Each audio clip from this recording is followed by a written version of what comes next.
परियोजनाओं का लोकार्पण कर रहे हैं। गुजरातना माननीय मुख्यमंत्री श्री, माननीय केंद्रीय मंत्री श्री धर्मेन्द्र प्रधान તેમજ સૌ પધારેલ મહાનુભાવોનું नमस्कार।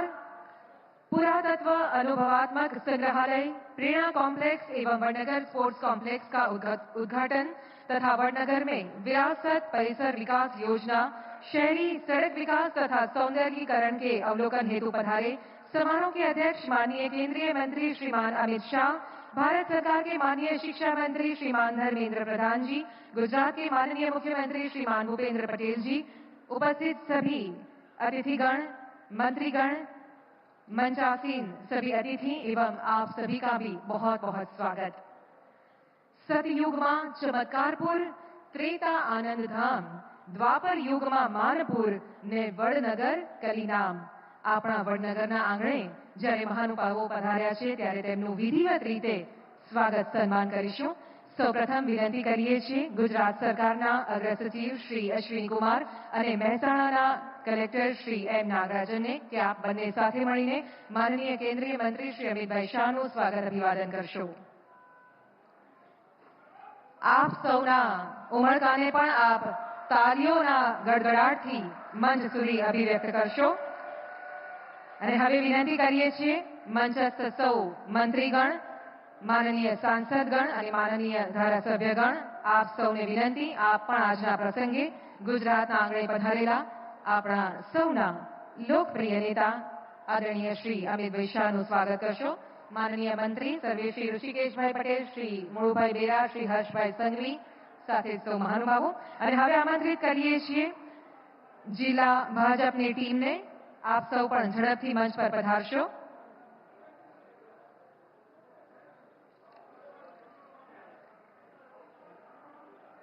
અને હવે સમય છે આપણા અતિથિ એવા ભારત સરકારના માનનીય મંત્રી શ્રી ધર્મેન્દ્ર પ્રધાનજીના સ્વાગત માટે વિનંતી કરીએ છીએ શ્રી એમ નાગરાજન, કલેક્ટર શ્રી અને જાસ્મીન હસરત, જિલ્લા વિકાસ અધિકારી શ્રી।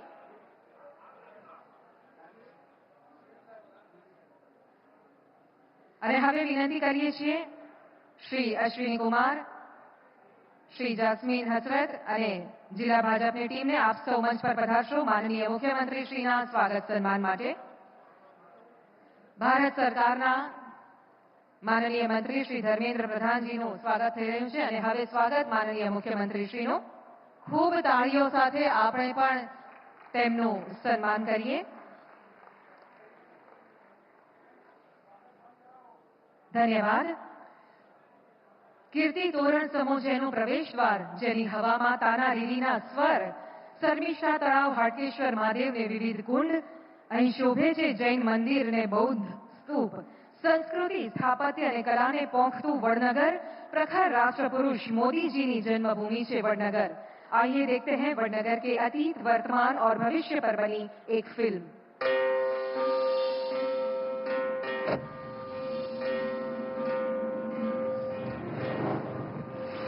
वृत्त का न आरंभ होता है न अंत, जैसे वडनगर के आरंभ और अंत का भी कोई बिंदु नहीं है, जो काल कालांतर से चुनौतियों को झेलता हुआ आज तक अटूट, आबाद, अनवरत खड़ा है। इसकी नींव 2500 वर्षों से भी अधिक पुरानी है। सिंधु सरस्वती सभ्यता के बाद महाजनपदों की स्थापना हो रही थी। उसी समय वडनगर जैसे छोटे नगरों की शुरुआत भी हुई थी। उस समय इसका नाम था आनर्तपुर। रूपेण नदी और कपिला नहर से सदा पूरित जल राशि के निकट ऊंचे टीले पर बसी बस्ती के नागरिक 5वीं सदी ईसा पूर्व से अपने कच्चे पक्के घरों में रहते। यूनानियों के आने के बाद बक्ट्रियन ग्रीक्स ने इस क्षेत्र को ले लिया। दूसरी सदी ईसा पूर्व से लेकर पहली सदी ईसा पश्चात तक यूनानी राज के निशान यहाँ उनके सिक्कों में दिखते हैं। उस समय ये नगर जाना जाता था आनंदपुर के नाम से। शक संवत यानी प्रथम सदी में क्षत्रप और सातवाहन वंश के बीच इस क्षेत्र के अधिकार को लेकर काफी खींचतान चली। तब यहाँ पक्की ईंटों का परकोटा, पुरानी प्राचीर के ठीक ऊपर बनाया गया और नगर परकोटे की जगह तक बरकरार रही, जिसे प्लम्ब लाइन कहते हैं। 5वीं सदी में क्षत्रप वंश का पतन होने लगा और गुप्त वंश का उदय। फिर 8वीं से 10वीं सदी में गुजरात राष्ट्रकूट, प्रतिहार और चावड़ा शासकों के हाथ चला गया। अब मजबूत सड़कें और विस्तृत परकोटा आनंदपुर नगर में दिखने लगे। जल व्यवस्थापन के नए इंतजाम होने लगे।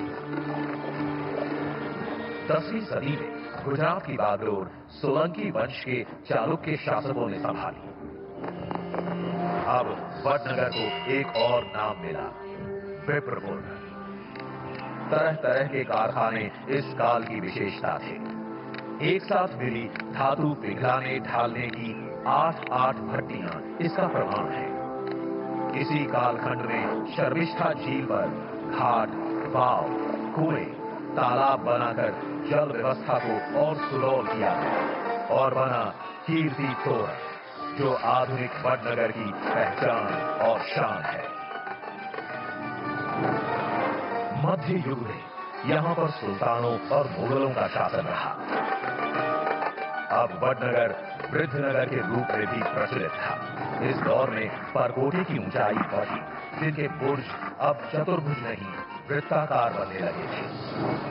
मुगलों के पतन और मराठा राज के उत्थान के साथ पुणे के पेशवाओं ने गुजरात पर सन 1726 में प्रभाव जमाया। 19वीं सदी से वडनगर में बदलते हुए दौर के निशान साफ दिखाई देने लगे। कभी आनंदपुर, कभी आनंदपुर, विप्रपुर, वृद्धनगर और फिर वडनगर के नाम से जाने जाने वाली इस नगर की पुरातनता आज आधुनिकता से साक्षात्कार कर रही है। तो आइए दुनिया को भी साक्षात्कार कराते हैं वडनगर की इस भव्य विरासत से। स्वागत है आपका अनंत अनादि वडनगर म्यूजियम में। भारत का सबसे विशाल आर्कियोलॉजी एक्सपीरियंशियल म्यूजियम, वो भी जीवंत एक्सकेवेशन साइट के साथ। अलग अलग थीमेटिक गैलरीज में बटा है ये म्यूजियम, जो आपको इतिहास के अलग अलग कालखंडों में ले जाएगा।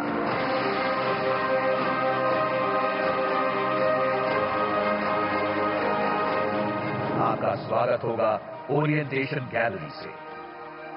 सिटी गैलरी में आप देखेंगे वडनगर शहर का उद्गम और विकास कैसे हुआ। बिलीफ गैलरी में आप देखेंगे कैसे कैसे और कब कब वडनगर अनादिकाल से जैन, हिंदू, बौद्ध आस्थाओं का केंद्र बना। लाइफस्टाइल गैलरी में आप देखेंगे हजारों अवशेष, जहां अलग अलग कालखंड के वडनगर का रहन सहन, वेश आभूषण, भांडे बर्तन आप देख पाएंगे। फ्यूचर गैलरी में आप आने वाले जगत की परिकल्पना देख पाएंगे। फिर आपकी आंखें देखेंगी वो दृश्य जो अकल्प्य होगा। एक विशाल एक्सकेवेशन साइट, जहां आप साक्षात देखेंगे एक प्राचीन दीवार, जिसे पुरातत्वविदों ने दशकों की अथक मेहनत के बाद धरती के गर्भ से खोज निकाला है। इस दीवार का निर्माण कई कालखंडों की कहानी कहता है। आप देख सकते हैं कि पहले सबसे गहरी परत में मिट्टी की भित्ति है, उसके ऊपर अलग अलग कालखंडों में पकाए गए ईंटों की दीवारें मिलती हैं। अद्भुत डिजाइन और इमर्सिव टेक्नोलॉजी का उदाहरण होगा ये संग्रहालय। पुरातत्व शास्त्र को भी सैल्यूट करने का मन करेगा आपको यहां आकर। हर कोना आपको भारतीय संस्कृति के और निकट ले जाएगा। इतिहास का हर टुकड़ा आपको आपकी जड़ों से जोड़ेगा और नई पीढ़ी को प्रेरित करता रहेगा। अनंत अनादि वडनगर म्यूजियम। अनंत अनादि वडनगर। वडनगर न केवल अपनी पुरातन विरासत के लिए जाना जाता है, बल्कि ये एक ऐसी गौरवशाली, सौभाग्यशाली, पुण्यशाली धरा है जहां पर एक विरल व्यक्ति का जन्म हुआ, जो नूतन भारत, विकसित भारत के शिल्पकार है। प्रस्तुत है विराट व्यक्तित्व के जीवन की एक छोटी सी झलक फिल्म के माध्यम से।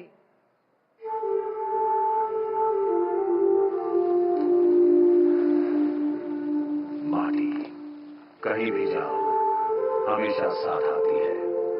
वो दिखती नहीं है, पर व्यक्तित्व में मिली हुई होती है।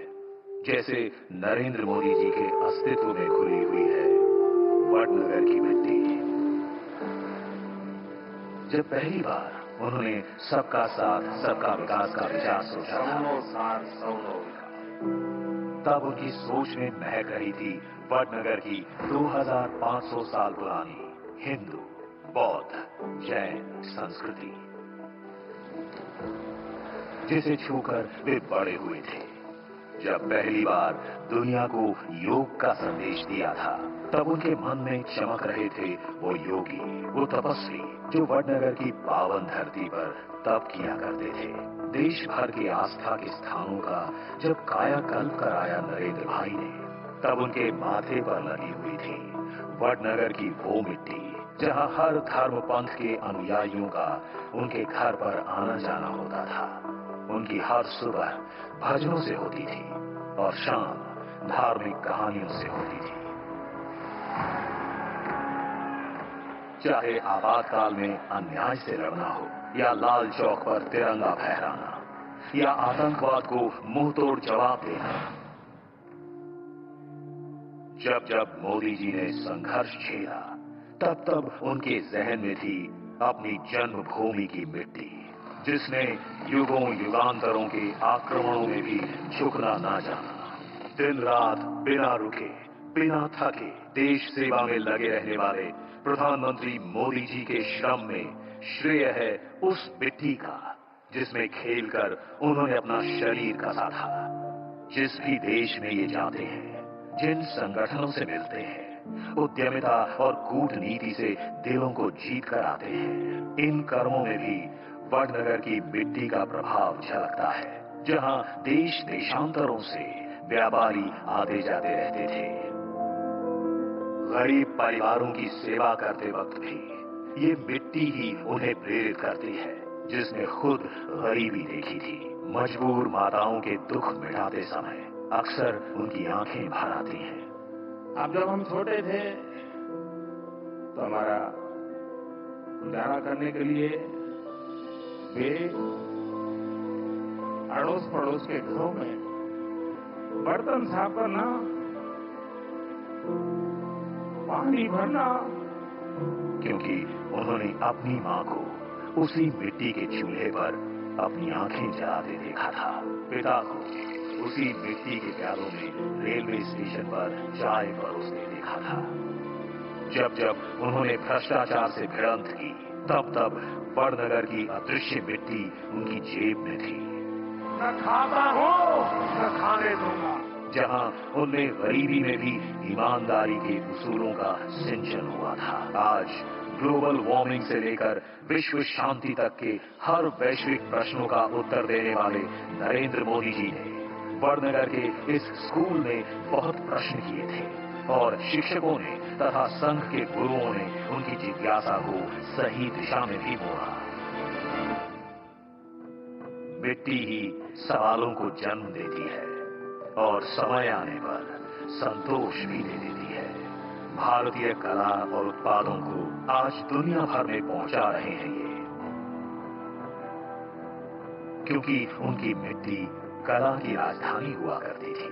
तल से ऊपर देश को रखते हैं ये, क्योंकि उनकी मिट्टी परिवार से ऊपर संस्कार को मानती थी। मिट्टी तो अनमोल है, मत कह इसको धूल, कण कण इसका ही बने हर जीवन का मूल। जीवन के कितने भी पड़ाव पार हो जाएं, पर अपनी मिट्टी हमेशा हमारे साथ साथ चलती है। कभी शिक्षक बनकर, कभी साथी बनकर, कभी मां बनकर, कभी मार्गदर्शक बनकर। सभी इस बात को भली भांति जानते हैं कि दुनिया को एक नई दिशा दिखाने वाला ये इंसान साधारण नहीं है। ये है माटी का लाल। सौगंध मुझे इस मिट्टी की, मैं देश नहीं मिटने दूंगा, मैं देश नहीं रुकने दूंगा, मैं देश नहीं झुकने दूंगा। ધન્ય છે આ પુણ્ય ધરાને, ધન્ય છે આ માટીના લાલને. ધન્યવાદ. ભારત સરકાર દ્વારા જાન્યુઆરી માસને રાષ્ટ્રીય માર્ગ સલામતી માસ તરીકે ઉજવવામાં આવે છે. રોડ સેફટી માટે જાગૃતિ અને બીજી અનેક પહેલ કરવામાં આવે છે. માનવ જીવન અમૂલ્ય છે આ વિચારને ધ્યાનમાં રાખી ગુજરાત સરકાર દ્વારા આ અભિયાનને વધુ 45 દિવસ સુધી આગળ વધારતા એક નવી પહેલનો શુભારંભ આજથી થઈ રહ્યો છે. સાદર અનુરોધ કરીએ છીએ માનનીય કેન્દ્રીય મંત્રી શ્રી અમિતભાઈ શાહને કે આપ રિમોટનું બટન દબાવી Gujarat road safety awareness campaign launch કરશો.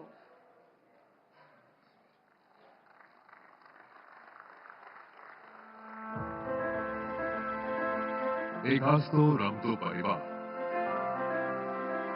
ક્યારે કોઈ નાની અમથી ગફલતને કારણે થયેલી દુર્ઘટનાથી વેર વિખેર થઈ જતો હોય છે. કોઈના પરિવારની મુખ્ય વ્યક્તિ, કોઈના પરિવારના વહાલ સોયા સંતાન, તો ક્યારેક સમગ્ર પરિવાર ભોગ બનતો હોય છે. मेरा बड़ा भाई ऐसा हमारे ऊपर साया की तरह था कि उसके जाने के बाद हमारी पूरी लाइफ बदल गई. હમણાં આવું છું મમ્મી એવું કરીને જાય અને એ દીકરાના મા બાપ એવા સમાચાર સાંભળે કે તમારો છોકરો એક્સિડન્ટમાં ખલાસ થઈ ગયો. જીવી શકે મા બાપ? અને આવી દુર્ઘટનાઓમાંથી એક એટલે માર્ગ અકસ્માત. તત્કાલીન મુખ્યમંત્રી અને વર્તમાન વડાપ્રધાન શ્રી નરેન્દ્રભાઈ મોદીએ આ વાતને ગંભીરતાથી લઈને ગુજરાતની માર્ગ સુરક્ષા વ્યવસ્થામાં ધરખમ ફેરફારો કર્યા, જેના પરિણામ સ્વરૂપ વર્ષ 2024માં અકસ્માતોની સંખ્યા ઘટીને આશરે 15,000 સુધી પહોંચી અને મૃત્યુઆંક ઘટીને આશરે 7,000 સુધી પહોંચ્યો. આ ઘટાડા પાછળ ગુજરાત સરકારે શરૂ કરેલો ગુજરાત રોડ સેફટી ઓથોરિટી 2018 તેમજ અકસ્માત નિવારણના વિવિધ ઉપાયો જેમ કે બ્લેક સ્પોટની ઓળખ કરી તેને ઓછા કર્યા છે. આધુનિક ટેકનોલોજીના ઉપયોગ સાથે ઇમરજન્સી રિસ્પોન્સ સિસ્ટમને અપડેટ કરીને સ્માર્ટ ટ્રાફિક મેનેજમેન્ટનું ઉત્તમ ઉદાહરણ સ્થાપિત કર્યું છે, જેણે અકસ્માત નિવારણમાં નોંધપાત્ર ભૂમિકા ભજવી છે. ગુજરાત રોડ સેફટી ઓથોરિટીની સાથે રાજ્ય સરકારના ગૃહ, આરોગ્ય, શિક્ષણ વિભાગ, આરએનબી વિભાગ, હાઈવે ઓથોરિટી ઓફ ઇન્ડિયા, શહેરી વિકાસ વિભાગના સમન્વયથી રોડ સેફટી બાબતે જાગૃતિનું રાજ્યવ્યાપી કાર્ય થઈ રહ્યું છે. પરંતુ વાત અહીંથી અટકતી નથી. આપણું લક્ષ્યાંક છે કે એક પણ પરિવારની એક પણ વ્યક્તિ માર્ગ અકસ્માતનો ભોગ ના બને, અને એટલે જ વડાપ્રધાન શ્રી નરેન્દ્રભાઈ મોદીના કુશળ નેતૃત્વમાં અને કેન્દ્રીય ગૃહમંત્રી શ્રી અમિતભાઈ શાહના માર્ગદર્શનમાં ભારત સરકારે જાન્યુઆરી 2025માં શરૂ કર્યું છે માર્ગ સલામતી માટે પરવા થીમ પર એક વિશેષ અભિયાન. તેમણે પ્રશસ્ત કરેલા માર્ગ પર ગુજરાતના માનનીય મુખ્યમંત્રી શ્રી ભૂપેન્દ્રભાઈ પટેલ તેમજ ગૃહમંત્રી શ્રી હર્ષભાઈ સંઘવીના નેતૃત્વમાં આ અભિયાન ગુજરાતમાં બનશે વધુ વેગવંતું. આજથી શરૂ થઈ રહેલું માર્ગ સલામતી માટેનું એક વિશેષ અભિયાન, રાજ્યવ્યાપી માર્ગ સલામતી અભિયાન સતત 45 દિવસ ચાલશે, જે અંતર્ગત અત્યાર સુધી જાગૃતિ અર્થે બાઇક રેલી, વાહનોમાં રેડિયમ પટ્ટી લગાવવી, ગુડ સેમેરિટેનિયનનું સન્માન, વિવિધ સેમિનાર જેવા અનેક આયોજનો થાય છે. અને આજથી સમગ્ર રાજ્યમાં જિલ્લા કક્ષાએ તેમજ દરેક શહેર, તાલુકા અને ગામ ગામ સુધી પહોંચશે આ અભિયાન. માર્ગ સલામતી અભિયાન હેઠળ જનજાગૃતિ ઉપરાંત રોડ ઇજનેરીની બાબતો પર વિશેષ કામગીરી, અસરકારક એન્ફોર્સમેન્ટ, જિલ્લા સ્તરે એક્શન પ્લાન, શાળાના વાહનોની સલામતી માટે વિશેષ માર્ગદર્શન, વિવિધ વળાંકો કે ભયજનક અથવા તો અકસ્માત સંભવિત વિસ્તારો પર વાહન ચાલકોને વિશેષ માર્ગદર્શન આપતા બોર્ડ અંગેની કામગીરી, લાંબા અંતરની સફરમાં ડ્રાઇવિંગમાં લેવાની થતી કાળજીઓ, સગીર વયના બાળકોને વાહન ના ચલાવવા બાબત કાયદાકીય સમજ આપવી જેવા અગણિત કાર્યક્રમોનું આયોજન કરવામાં આવશે. તો ચાલો વિકસિત ગુજરાત થકી વિકસિત ભારતના ધ્યેય સાથે આગળ વધી રહેલા ગુજરાતના એક આદર્શ નાગરિક તરીકે આ અભિયાનમાં જોડાઈને સ્વયં પણ જાગૃત બની અને અન્યોને પણ જાગૃત કરી. કટિબદ્ધ છે ગુજરાત સરકાર માર્ગ સલામતી અભિયાન થકી કરવા નાગરિકોની દરકાર. સતર્ક બનીએ, સુરક્ષિત રહીએ. ધન્યવાદ માનનીય કેન્દ્રીય મંત્રી શ્રી આ અભિયાનના શુભારંભ માટે. ગુજરાત એક એવું રાજ્ય છે જ્યાં પ્રગતિની સાથે સંસ્કૃતિ અને પ્રકૃતિનું જતન થાય છે. વિકાસની સાથે વિજ્ઞાનનું પણ સન્માન થાય છે. આજના અવસરે સાદર આમંત્રિત કરીએ છીએ ગુજરાતના સર્વાંગીણ વિકાસના સૂત્રધાર એવા માનનીય મુખ્યમંત્રી શ્રી ભૂપેન્દ્રભાઈ પટેલને.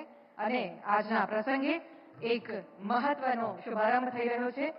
વડનગરનું માહિતીસભર પુસ્તક જેનું વિમોચન કરવા માટે સાદર અનુરોધ માનનીય કેન્દ્રીય ગૃહમંત્રીશ્રીને. વડનગરના સંશોધન પ્રકલ્પની માહિતી આવરી લેતું આ પુસ્તક the story of Vadnagar unravelling 2500 years of continuity. અને હવે ગુજરાતના સન્માનનીય મુખ્યમંત્રી શ્રી ભૂપેન્દ્રભાઈ પટેલને સાદર આમંત્રિત કરીએ છીએ. આપના ઉદ્બોધન માટે પધારશો.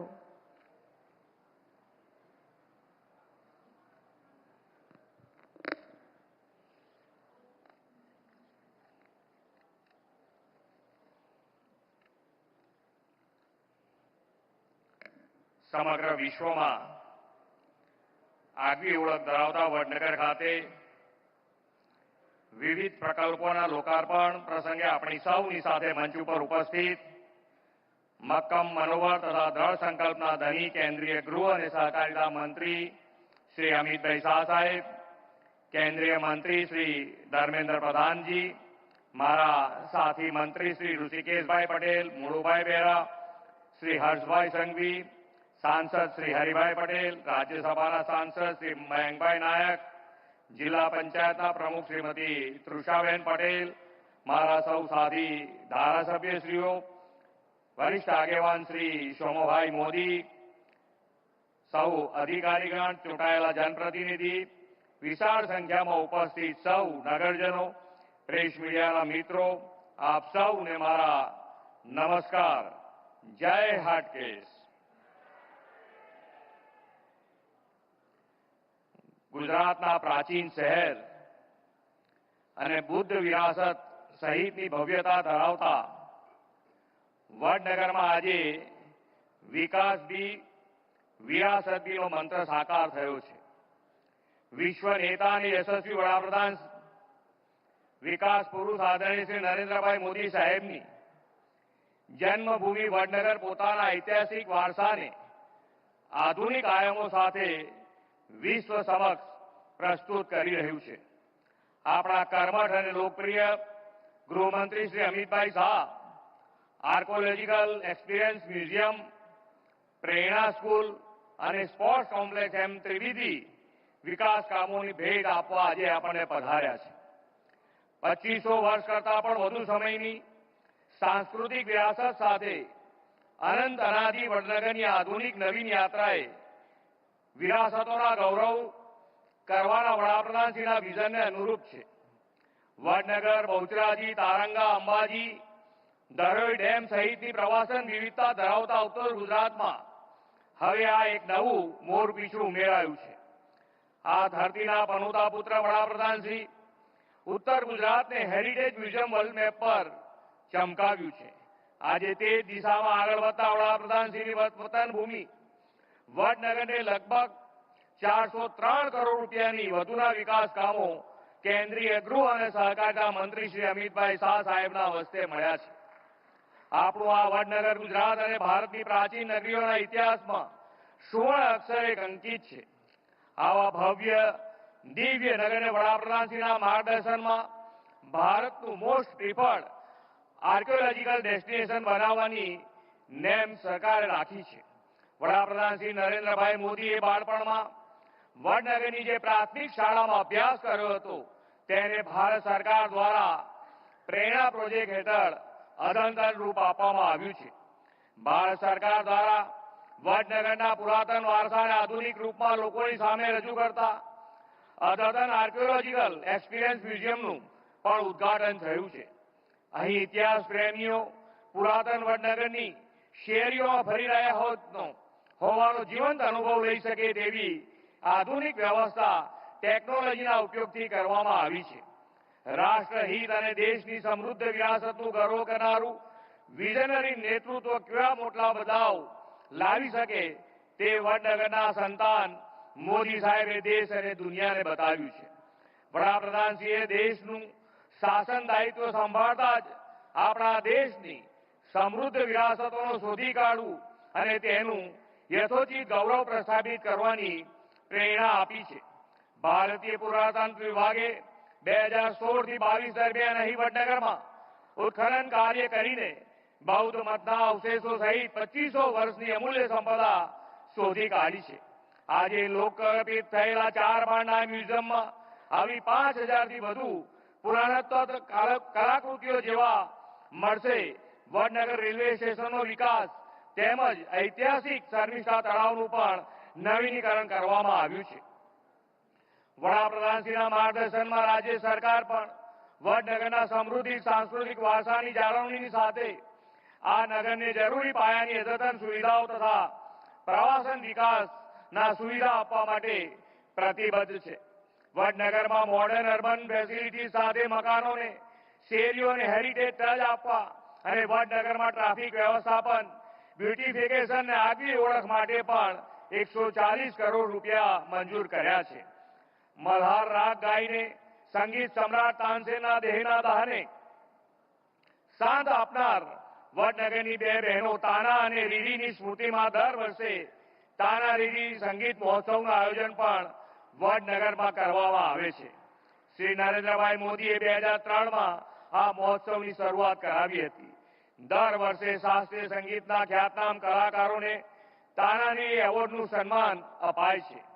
આદરણીય શ્રી મોદી સાહેબના નેતૃત્વ અને માર્ગદર્શનમાં વડનગરના સર્વાંગી વિકાસ માટે આપણે આયોજનબદ્ધ રીતે આગળ વધી રહ્યા છીએ. આદરણીય મોદી સાહેબનું વતન આ વડનગર ઐતિહાસિક સાંસ્કૃતિક વિરાસતોના સંવર્ધન સાથે વિકસિત ગુજરાતથી વિકસિત ભારત 2047 સાકાર કરવામાં અગ્રેસર રહેશે એવા વિશ્વાસ સાથે વિરમું છું. ભારત માતા કી જય. વંદે માતરમ. જય જય ગરવી ગુજરાત.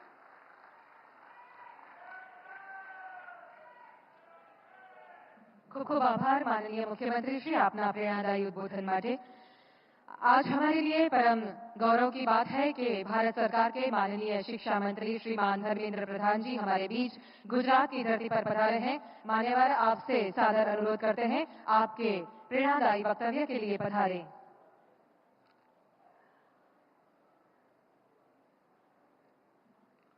नमस्कार।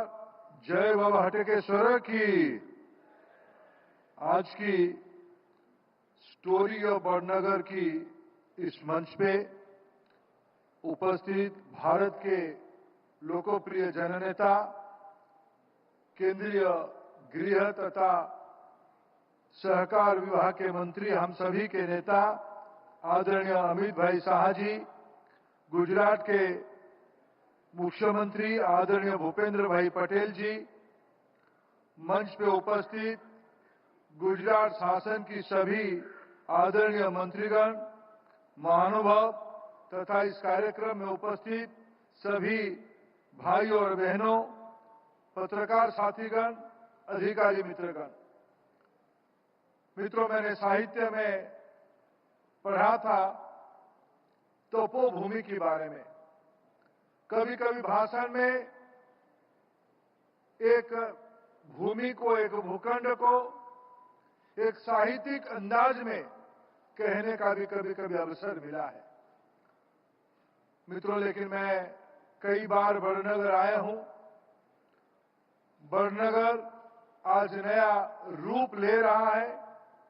जैसे इस लघु चित्र में इसी के पूर्व दिखाया गया, पिछले 2500 साल में जिसकी प्रमाण है, अगर प्रमाण 2500 साल की है, निश्चित रूप में यहां सभ्यता उसकी कई साल पहले, मैं 1000 भी कह सकता हूं, कई हजार भी कह सकता हूं, ऐसे हजारों साल की पुरानी एक सभ्यता की केंद्र बिंदु में हम सब लोग उपस्थित है। और आज 21वीं सदी में उसमें एक लोकप्रिय शासन जो दिल्ली में है, जो गांधीनगर में है, उन्हीं के नेतृत्व में, माननीय प्रधानमंत्री नरेंद्र मोदी जी के नेतृत्व में, यहाँ के मुख्यमंत्री भूपेंद्र भाई पटेल जी के नेतृत्व में, और सबसे विशेष देश की लोकप्रिय गृह मंत्री जी की हस्त में आज कई प्रकल्प का इस देवभूमि में, तपोभूमि में लोकार्पित हुआ। मित्रों, मैं आर्कियोलॉजी का विद्यार्थी हूं, एंथ्रोपोलॉजी का विद्यार्थी हूं। मैं अध्ययन के साथ कह सकता हूं, हमारी भारत में गिनती में 5 या 7 जीवंत शहर कई हजारों साल से हैं। निश्चित रूप में गुजरात की बड़नगर उसमें एक है। मैं इस प्रकार की एक पवित्र भूमि में आज उपस्थित हूं। मित्रों, इसलिए एक ऐतिहासिक, एक विरासत की पृष्ठभूमि है। लेकिन मैं मानता हूं 21वीं सदी में भारत को नेतृत्व देने के साथ नियति ने बड़नगर की भाग्य में ही लिखा था। आज लोकप्रिय प्रधानमंत्री भारत के श्री नरेंद्र मोदी जी सिर्फ भारत की लोगों की आस्था और विश्वास की प्रतीक नहीं रहे हैं।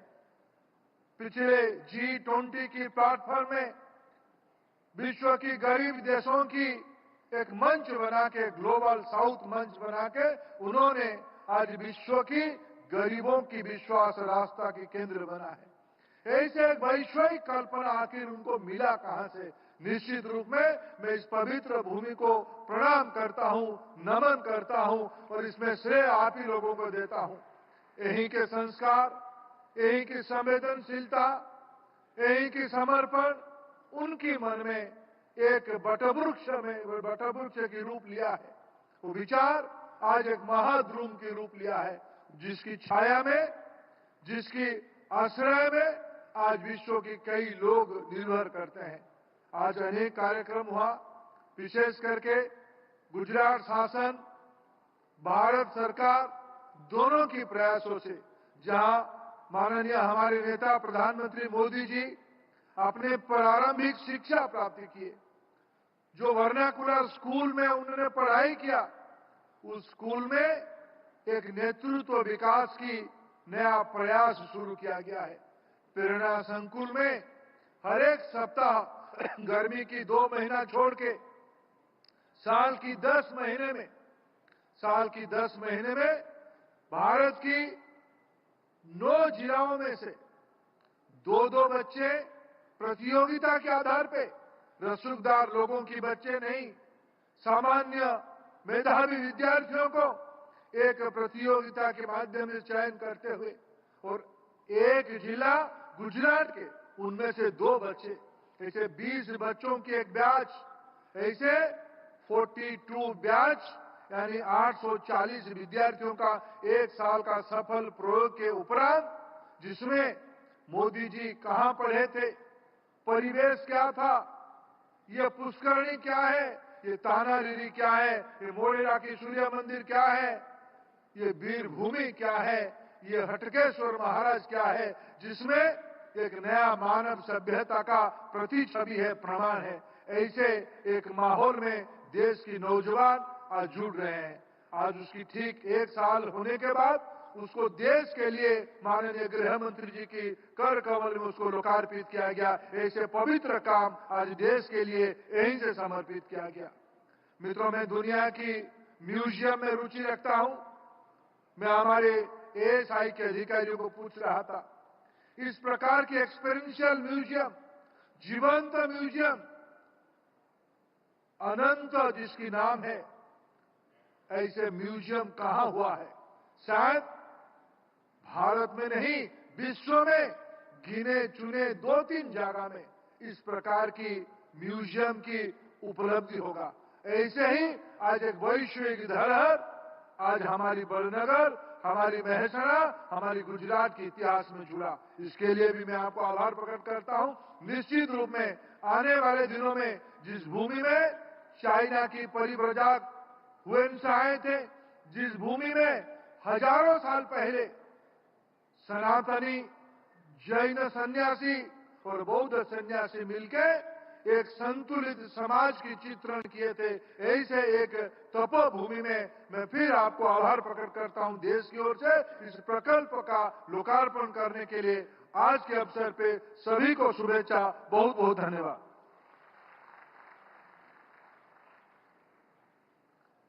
बहुत बहुत धन्यवाद माननीय केंद्रीय मंत्री जी, आपके विचारों की अभिव्यक्ति के लिए। जिनके विचारों में नावीन्य, कार्यों में सामर्थ्य और देश सेवा में पूर्ण कर्तव्य है, ऐसे आदरणीय मंत्री श्री अमित शाह जी अपनी अनूठी कार्यशैली व अनुभव से देश के सम्मान, सुरक्षा व आंतरिक शांति के लिए प्रतिपल समर्पित है।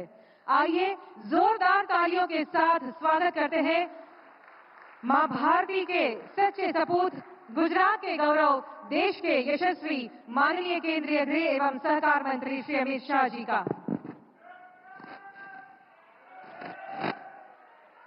जय हाटकेश।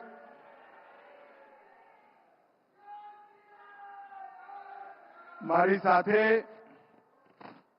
પ્રચંડ અવાજથી ભારત માતાની જયનો જયકારો લગાઈએ।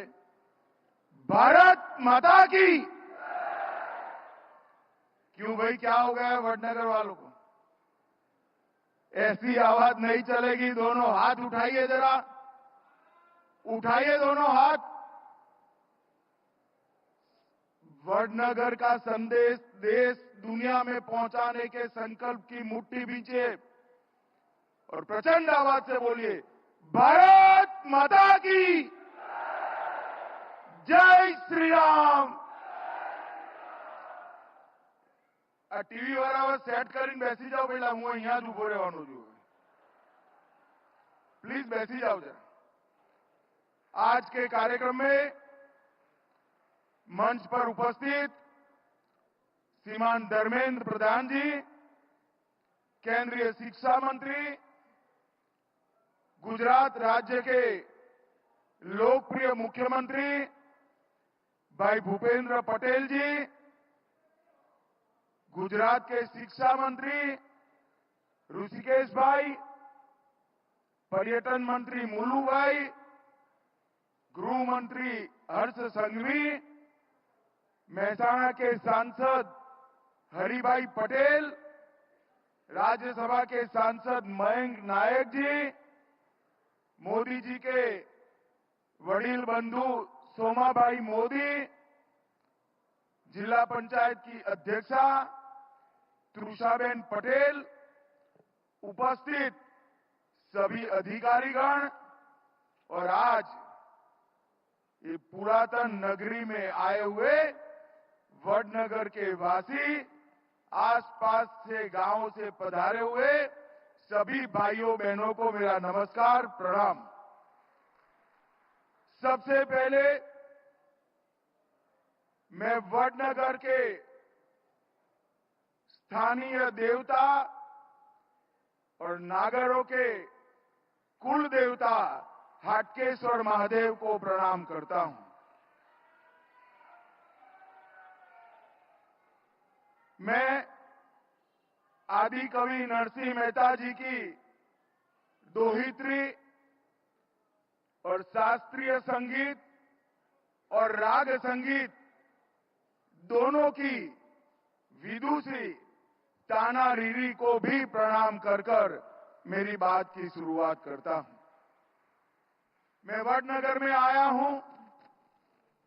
आज पूरी दुनिया कई मामलों में जिनको नेता स्वीकार कर उनके पद चिन्हों में चल रही है, ऐसे हमारे देश के नेता नरेंद्र मोदी जी की ये जन्मभूमि है।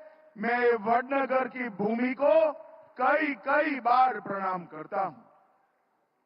भाइयों बहनों, आज का ये कार्यक्रम कई मायनों में वडनगर को देश और दुनिया के नक्शे पर रखने वाला कार्यक्रम। हम सभी जानते हैं हमारा वडनगर सबसे पुरातन शहरों में से एक शहर, जिसने अपनी अक्षुण्णता और जीवंतता के कारण देश के हर काल की संस्कृति की और संस्कार को प्रभावित करने का काम किया। हजारों साल से अनथक रूप से ये वडनगर की यात्रा चलती गई और 2500 साल से पुराने तो हमारे पास इसका प्रमाण भी है। अभी आपने अतीत पर एक फिल्म दर्शाया गया, उसको देखा है, मगर भाइयों बहनों, आज मैं कार्यक्रम के माध्यम से समग्र देश की जनता को बताना चाहता हूं, ये पुरातात्विक अनुभवात्मक संग्रहालय उत्खनन परिसर का आप जरूर मुलाकात देखिए। दुनिया भर में ऐसा म्यूजियम उपस्थित नहीं है जहां इतिहास और उत्खनन दोनों मौजूद है। आज यहां पर लगभग 300 करोड़ की लागत से एक म्यूजियम बनाया गया है और मैं नरेंद्र भाई को बहुत साधुवाद देना चाहता हूं। इन्होंने ये परिकल्पना कर न केवल वडनगर, गुजरात और देश की संस्कृति को दुनिया के नक्शे पर रखने का काम किया है। संग्रहालय भवन, उत्खनन स्थल, इसके अंदर 2500 साल से पुरानी वडनगर की यात्रा को जीवंत करने का काम संग्रहालय बनाने वालों ने किया है।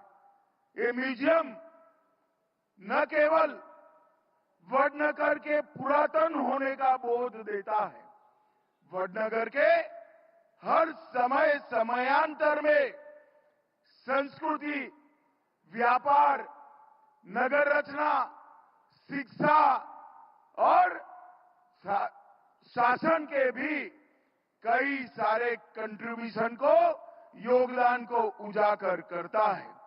आज यहां पर मैंने प्रेरणा संकुल परिसर का भी औपचारिक उद्घाटन किया, जिस स्कूल के अंदर नरेंद्र मोदी जी ने प्राथमिक शिक्षा प्राप्त करी, वहां आज देश भर के बच्चे इसी रास्ते पर चलने की शिक्षा प्राप्त करने के लिए आ रहे हैं। ये प्रेरणा संकुल आने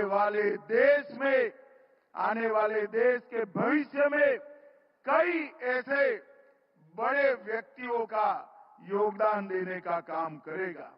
आज यहां पर खेल परिषद का भी उद्घाटन हुआ है। मोदी जी ने एक लक्ष्य रखा है कि 2036 का ओलंपिक हमारे अहमदाबाद में होगा। उस वक्त वडनगर के बच्चे यहां तैयार होकर वो स्पर्धा में जाएंगे। भाइयों बहनों, हम सब जानते हैं कि वडनगर की संस्कृति का और इतिहास बहुत पुराना है। यहां सनातन सन्यासियों ने कई सारे तप, साधना और ज्ञान की उपासना की। जैन साधुओं ने अनेक जैन अगम निगम की रचना का यहां पर तपश्चर्या की। कहा जाता है कि यहीं पर पहली बार एक जैन ग्रंथ, जिसको सिर्फ साधुओं के लिए पढ़ा जाता था, उसको पढ़ने का काम भी, कल्पसूत्र को पहली बार जनता के लिए पढ़ने का काम भी हमारे वडनगर में हुआ। और ये स्थान बौद्ध श्रमणों का भी विहार स्थान रहा।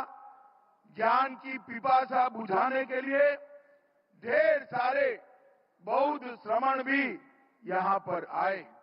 तीन महान धर्मों की ये उपासना स्थली रही है और स्कंद पुराण से लेकर आज तक चमत्कारपुर, आनर्तपुरा, आनंदपुर, वृद्धनगर और वडनगर, ये पूरी यात्रा ये म्यूजियम में आपके सामने चित्रों के साथ रखने का काम म्यूजियम ने, निर्माताओं ने किया था।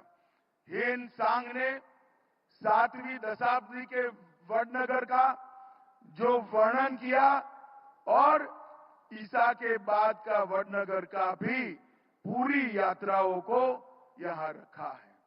भाइयों बहनों, मोदी जी ने जो पंच प्राण का संकल्प पूरे देश को दिलवाया है, उसमें हमारी विरासत पर गौरव भी एक है। गुलामी के सारे चिन्हों को भुलाकर विरासत के गौरव को अनुभूति कर कर भविष्य को आधुनिकता के आधार पर गढ़ने का साहस और कौवत दोनों हमारे देश के युवाओं में आए। इसलिए ये पंच प्रण का संदेश मोदी जी ने दिया है। और आज मैं जरूर कहना चाहता हूं कि हमारी विरासत पर गौरव और गुलामी के अवशेषों को नामशेष करना, ये दोनों चीजें आज ये म्यूजियम के माध्यम से संभव होने वाली है, इसका मुझे पूरा विश्वास। भाइयों बहनों, ये म्यूजियम 7 परत हमारे आर्थिक, आध्यात्मिक, सामाजिक, नैतिक, भौतिक और सांस्कृतिक विकास की परतें हैं जो यहां पर संजोई गई है, जो 2500 साल के कालखंड में भारत की सांस्कृतिक यात्रा, राजनीतिक यात्रा, एडमिनिस्ट्रेशन की यात्रा और हमारे नगर रचना को भी इंगित करने वाली है। और आज मोदी जी के नेतृत्व में हम अपनी खोई हुई धरोहर विश्व भर से संजोकर लाते हैं। लगभग 350 कलाकृतियां, जिसमें गुजरात की चोरी हुई महिषासुर मर्दिनी की प्रतिमा भी है। ये जब देश में लाए हैं, उसके साथ साथ देश की विरासत को हमारी जमीन के अंदर, भूमि के नीचे से निकालकर आने वाले दिनों में लोगों के सामने रखने का काम किया है। भाइयों बहनों, आज जब मैं मोदी जी के गांव में आया हूं, तब मोदी जी के लिए भी कहना चाहता हूं। मोदी जी ने गुजरात की भूमि को स्वामी दयानंद जी, महात्मा गांधी और सरदार पटेल की विरासत को इतनी ही तेजस्विता और भव्यता के साथ आगे बढ़ाने का काम हमारे नरेंद्र मोदी जी ने किया है। पूरे देश भर में, पूरी दुनिया में वडनगर और गुजरात को प्रसिद्ध करने का काम हमारे नरेंद्र मोदी जी ने किया है। नरेंद्र मोदी जी का पूरा जीवन वडनगर में उनका व्यतीत हुआ, बचपन से लेकर देश के प्रधानमंत्री और विश्व नेता बनने की ये यात्रा आने वाले दिनों में देश और दुनिया के कई सारे विद्यार्थियों की स्टडी का एक विषय बनने वाली, इनका अभ्यास का एक विषय वस्तु बनने वाला है। मैंने भी मोदी जी को कई सालों से उनके साथ नजदीक से काम करते हुए देखा है। मित्रों, उनका जीवन एक भाषण के अंदर इनके जीवन की खूबियों को वर्णन करना असंभव है। शब्दों के आधार पर नरेंद्र मोदी जी की एक कल्पनीय यात्रा वडनगर के गरीब परिवार में जन्म लिए हुए बच्चे से लेकर पूरी दुनिया का मार्गदर्शन करने वाले वैश्विक नेता की ये यात्रा अवर्णनीय है। इसको शब्दों में बांध नहीं सकते। मित्रों, ऐसा कहते हैं, साइकोलॉजी में पढ़ाते भी हैं, जिस बच्चे का बचपन दारुण गरीबी में व्यतीत हो, अभाव में व्यतीत हो और कई सारे उपलांभ और उपहासों से भरा हो, वो बच्चा कुंठा से प्रेरित होता है। मगर यहां पर अपना बचपन दारुण गरीबी में बिताने वाले नरेंद्र मोदी जी एक चाय बेचने वाले गरीब पिता का बेटा, एक गरीब मां का बेटा, जब बड़ा होकर राज्य और देश की धुरा अपनाया तब कहीं पर भी कोई कटुता नहीं थी। उन्होंने शासन ऐसे किया कि उनके जैसी गरीबी राज्य और देश के किसी बच्चे को सहन न करनी पड़े, इस तरह से शासन करने का काम किया। बहुत सारे बच्चे जब कुंठा से प्रेरित होते तब विध्वंसकारी सोच पर आगे बढ़ते, बदला लेने की भावना को पालकर बड़े होते। मोदी जी ने अपने जीवन में अपने भाग्य ने दी गरीबाई को, करुणा को, गरीबाई को करुणा में बदला और एक ऊर्ध्वगति की सोच के आधार पर समग्र भारत के गरीबों का कल्याण करने का काम नरेंद्र मोदी जी ने कहा। और इसके साथ ही करोड़ों गरीबों के जीवन में भूख भरने का काम नरेंद्र मोदी जी ने किया। उनको घर, गटर, शौचालय, गैस, पीने का पानी, बिजली, दवाइयां और मुफ्त खाने का राशन देकर हर बच्चे के जीवन को सुखी करने का काम एक गरीब घर में पले हुए बच्चे ने किया। मैंने देश भर के, दुनिया भर के नेताओं के बचपन के बारे में पढ़ा है। इतनी विपरीत अवस्था में जन्म लेकर जरा भी कटुता पाले बगैर समग्र समाज का भला करने की सोच एक ईश्वर दत्त प्रतिभावान संपन्न बच्चे में ही आ सकती है, और वो हमारे वडनगर का बेटा नरेंद्र मोदी था। बचपन के अंदर शिक्षा में कई कठिनाइयां हुई। उससे लेकर गुजरात में जब मुख्यमंत्री बने, प्राथमिक शिक्षा को महत्व दिया।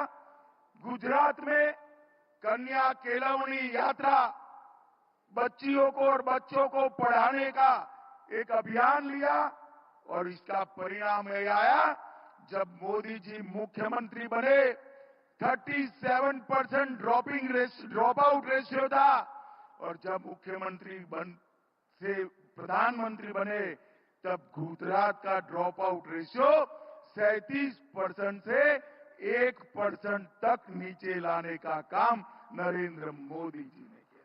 100% बच्चे एनरोल हो, अपनी कक्षा ज्वाइन करे, इसके लिए भी काम किया।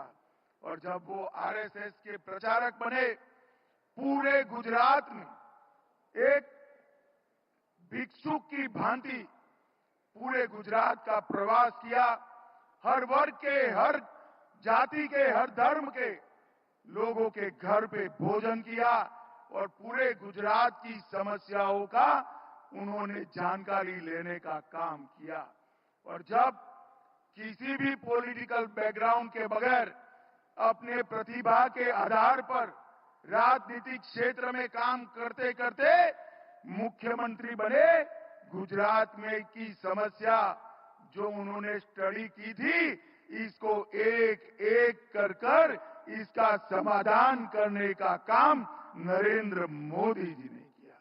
संगठन आधारित एक पार्टी की कल्पना की, जनमत संग्रह, जाति के आधार पर नहीं, व्यक्तित्व के आधार पर नहीं, जनमत संग्रह परिवारवाद के आधार पर नहीं, जनमत संग्रह विचारधारा के आधार पर और विकास के आधार पर जनमत संग्रह, लोकप्रियता पार्टियों की प्राप्त करने का नया प्रयोग गुजरात में नरेंद्र मोदी जी ने किया। और यहां की राजनीति में जो परिवारवाद से लिप्त थी, देश भर की राजनीति परिवारवाद से लिप्त थी, उसको समाप्त कर परिवारवाद की राजनीति की जगह पॉलिटिक्स ऑफ परफॉर्मेंस को एस्टैब्लिश करने का काम हमारे नेता और वडनगर के ही जन्म लेने वाले नरेंद्र मोदी जी ने किया। गुजरात के अंदर एक सर्वसमावेशी, सर्वस्पर्शीय विकास का मॉडल बना, जिसमें विकास में वो मॉडल में राज्य का कोई भी क्षेत्र अछूता नहीं था और राज्य का कोई व्यक्ति ऐसा नहीं था जिसका समावेश नहीं। वन बंधु कल्याण योजना, सागर खेड़ू कल्याण योजना, 24 घंटा गांव में भारत भर में पहली बार बिजली पहुंचाना, रोड नेटवर्क, इंफ्रास्ट्रक्चर, सौर ऊर्जा के प्रयोगों की शुरुआत, स्ट्रक्चर्ड शहरी विकास और स्ट्रक्चर्ड ग्रामीण विकास और संपूर्ण शिक्षा के प्रयोग गुजरात में करें। और ये सर्वस्पर्शीय, सर्वसमावेशी मॉडल को गुजरात का मॉडल के नाम से पूरे देश ने वखाना भी, जाना भी और स्वीकारा भी। इसी के कारण नरेंद्र मोदी जी गुजरात के मुख्यमंत्री से सीधा देश के प्रधानमंत्री बनने वाले देश के पहले प्रधानमंत्री बने। जब पार्टी का काम करते थे सांस्कृतिक राष्ट्रवाद पर और देश के सांस्कृतिक पुनरुत्थान पर, नरेंद्र मोदी जी के भाषण मेरे जैसे हजारों कार्यकर्ताओं को मंत्रमुग्ध करते थे। मगर जब भाषण देते थे तब कई लोगों को लगता था ये कैसे संभव हो पाएगा। उसमें से एक मैं भी हूं। और भाइयों बहनों माताओं, जब प्रधानमंत्री बने, देखते देखते 550 साल से रामलला एक टेंट में रहते थे। एक भव्य राम मंदिर बनाने का स्वप्न देश का उन्होंने पूरा किया। सरदार पटेल के गुजरात में सबके मन में एक खटक थी कि सरदार चले गए, धारा 370 रह गई। और आप विधाता का खेल देखिए, सरदार चले गए मगर गुजरात के ही बेटे ने धारा 370 समाप्त कर दी। मोदी जी ने 5 अगस्त को धारा 370 को समाप्त कर दिया। और जो कश्मीर, जिस पर हजारों सवाल खड़े हुए थे, कश्मीर को भारत माता का अभिन्न अंग बनाने का काम किया। मुस्लिम बहनों को ट्रिपल तलाक से अन्याय होता था, ट्रिपल तलाक को समाप्त करने का काम नरेंद्र मोदी जी ने किया। और हमारी पंथ निरपेक्षता पर पर्सनल लॉ के कारण हमेशा सवालिया निशान लगता था। मोदी जी ने कॉमन सिविल कोड, समान नागरिक कानून लाकर, यूसीसी लाकर पंथ निरपेक्षता को भी प्रस्तावित करने का काम किया। आतंकवाद और नक्सलवाद के विरुद्ध दृढ़ संकल्प और सातत्यपूर्ण अभियानों के कारण आज आतंकवाद और नक्सलवाद देश में अंतिम सांसें गिन रहे हैं।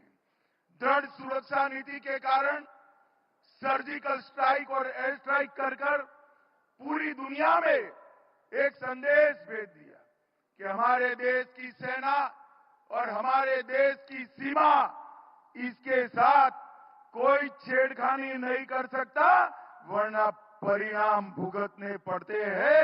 ये सिद्धि नरेंद्र मोदी जी ने प्राप्त की। एक सुसज्ज सेना, गरीब कल्याण, ग्रामीण विकास और कृषि को अर्थतंत्र का मजबूत पिलर स्तंभ बनाने का काम नरेंद्र मोदी जी ने किया।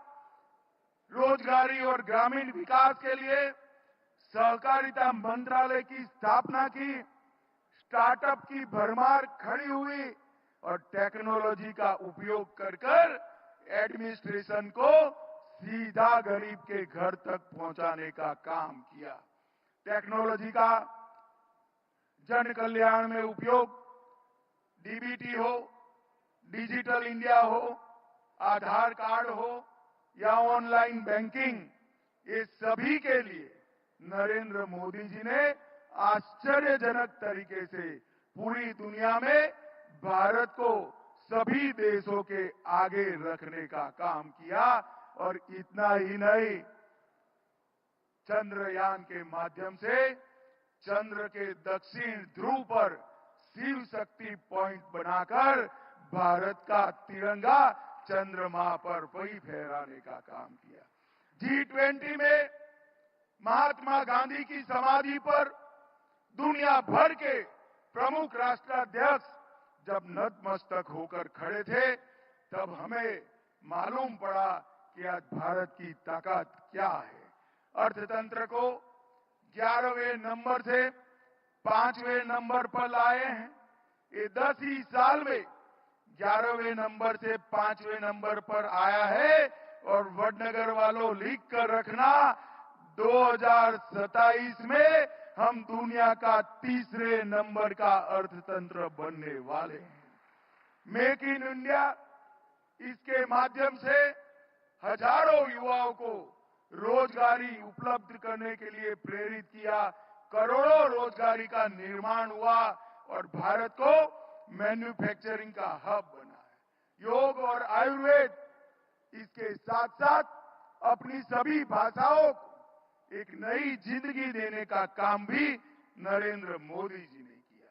होलिस्टिक व्यू के साथ समग्रता से हमारे आरोग्य के तंत्र को पुख्ता करने का काम नरेंद्र मोदी जी ने किया और हर वृद्ध व्यक्ति को 10 लाख तक का इलाज कर्ज फ्री कर उन्होंने आरोग्य उपलब्ध कराने का काम किया। आदिवासी कल्याण, पिछड़ा वर्ग का कल्याण, दलित का कल्याण, इसको आगे बढ़ाया और साथ में महिला अधिकार 33% आरक्षण बहनों को विधायिका और संसद में देकर उनका नीति निर्धारण में बड़ा रोल करने का काम भी किया।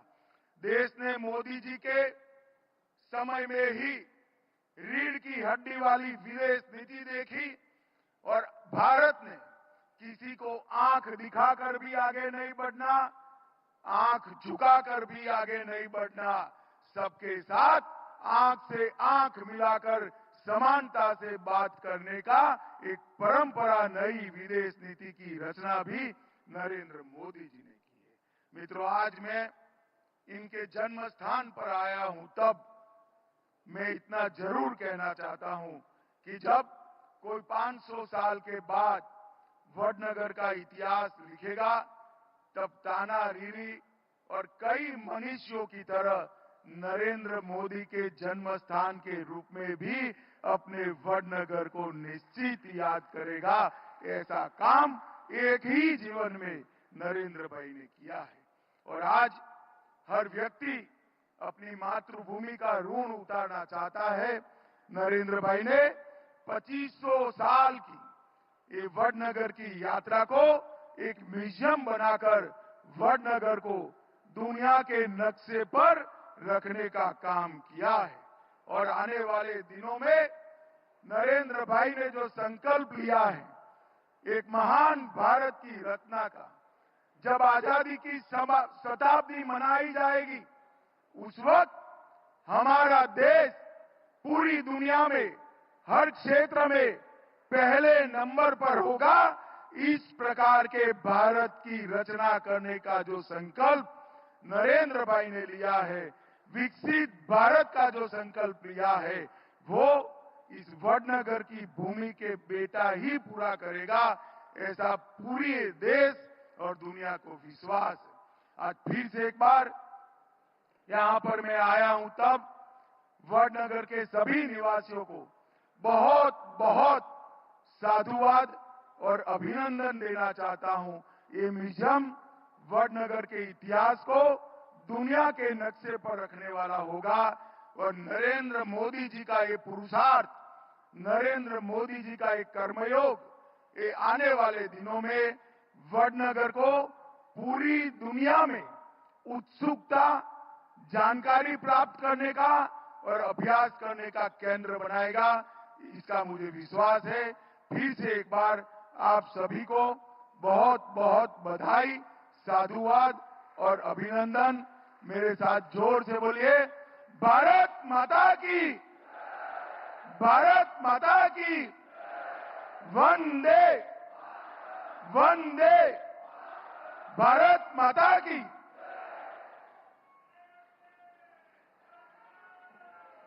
बहुत बहुत धन्यवाद मान्यवर, आपके बहुमूल्य मार्गदर्शन के लिए। आप यहाँ पर पधारे, वडनगर म्यूजियम का उद्घाटन किया, प्रेरणा संकुल को लोकार्पित किया और आपकी उपस्थिति के लिए, आपके प्रेरणादायी शब्दों के लिए, मार्गदर्शन के लिए आपका समस्त जनता की ओर से बहुत बहुत धन्यवाद करते हैं। आपके प्रति आभार प्रकट करते हैं। साथ ही बहुत बहुत धन्यवाद माननीय केंद्रीय शिक्षा मंत्री जी का, गुजरात राज्य के माननीय मुख्यमंत्री महोदय का, सभी गणमान्य अतिथियों का, सभी मंत्रीगण, सांसदगण, विधायकगण, मंचासीन सभी अतिथियों का અને આપ સૌનો પણ ખૂબ ખૂબ આભાર। આજે ખાસ અહીંયા વડનગરના નાગર કુટુંબો પધાર્યા છે, સાહિત્ય જગત સાથે સંકળાયેલા વિશિષ્ટ વ્યક્તિઓ પધાર્યા છો, સાથે સાથે પુરાતત્વ ક્ષેત્ર સાથે જોડાયેલા અભ્યાસુઓ પણ પધાર્યા। केंद्रीय गृह मंत्री गुजरात के वडनगर से बड़ा संदेश देते हुए साथ ही आपको बता दें कि केंद्रीय गृह मंत्री ने 300 करोड़ की विकास परियोजनाएं राष्ट्र को समर्पित की हैं। आइए केंद्रीय